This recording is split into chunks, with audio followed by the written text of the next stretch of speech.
আসসালামু আলাইকুম। শুভ সকাল খাগড়াছড়ি। অপরূপ সৌন্দর্যের এই খাগড়াছড়ি আজকে আবার চলে আসছি সাজেক ভ্যালি। ব্যাগের রাজ্যে সাজেক ভ্যালির উদ্দেশ্যে অলরেডি রওনা দিয়েছি। এখন আলহামদুলিল্লাহ রাস্তা একদম ক্লিয়ার। আজকে ঢুকবো সাজেক ভ্যালিতে। শীত চলে যাচ্ছে কিন্তু সাজেক ভ্যালিতে ঢুকতে পারছি না, এটা কেমনে হয়। তো আজকে চলে আসলাম সাজেক ভ্যালির অপরূপ সৌন্দর্য দেখতে।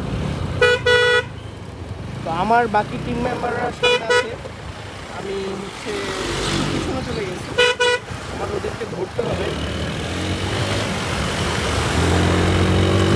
এখন ওয়েদার যেমন জোস, তেমন ওয়েদারের পাশাপাশি ঠান্ডাটাও কম আছে। এত ভারী ঠান্ডা নেই আজকে, ওয়েদারটা অনেক জোস। আর অনেকে বলছেন সাজেক মেবি খোলা নেই, অনেকের যেটা ধারণা সাজেকে পুরো দামে মানুষে যাচ্ছে। সাজেক খোলা আছে, আপনারা যেতে পারেন। নোটিশ দেওয়া আছে যে এখন যেতে পারবেন, এবং যখন যেতে পারবেন না তখনও কিন্তু নোটিশের মাধ্যমে কিন্তু প্রশাসন কিন্তু জানিয়ে দেবে। তো অপরূপ সৌন্দর্যের এই খাগড়াছড়ি দেখবো আমরা আজকে।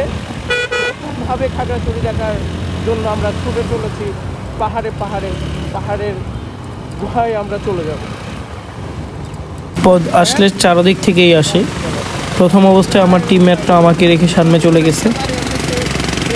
দ্বিতীয়ত হচ্ছে আমার সামনে কিন্তু 4টা সেনাবাহিনীর গাড়ি পড়ে যায়, কোনোভাবেই সামনে ওভারটেক করে যেতে পারতেছিলাম না। এবং অপরদিকে আমার টিম মেম্বাররা তারা কিন্তু অনেক দূরে চলে গেছে, আমার চাইতে প্রায় 15-20 কিলো সামনে চলে গেছে।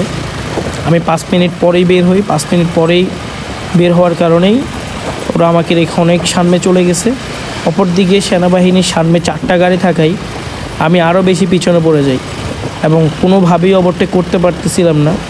আমি চাচ্ছিলামও না ওভারটেক করতে, আমি চাচ্ছিলাম সেফলি ওভারটেক করতে, যেহেতু অনেকগুলো গাড়ি এবং রাস্তাটা খুবই সরু। সেক্ষেত্রে আমি রিল্যাক্সে যাচ্ছি।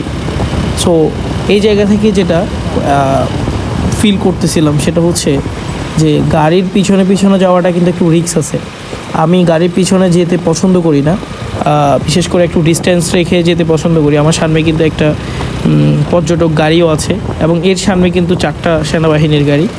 তো সব কিছু মিলিয়ে হচ্ছে আমার অনেক লেট হয়ে যায়। তারা আমাকে ছাড়াই প্রথমত হচ্ছে প্রায় 20 কিলো সামনে চলে যায়। সামনে চলে আসি, একটু টান দিয়ে আমি সামনে চলে যাই এবং দিঘিনালায় তারা আমার জন্য অপেক্ষা করতেছিল। কিছুক্ষণ পরেই দিঘিনালায় ঢুকবো এবং দিঘিনালায় ঢুকেই আপনাদেরকে বাকি ভিডিও আপলোড করে দেবো। তো দেখা হচ্ছে পরবর্তী এপিসোডে। সব ভালো থাকেন, সুস্থ থাকেন। আসসালামু আলাইকুম।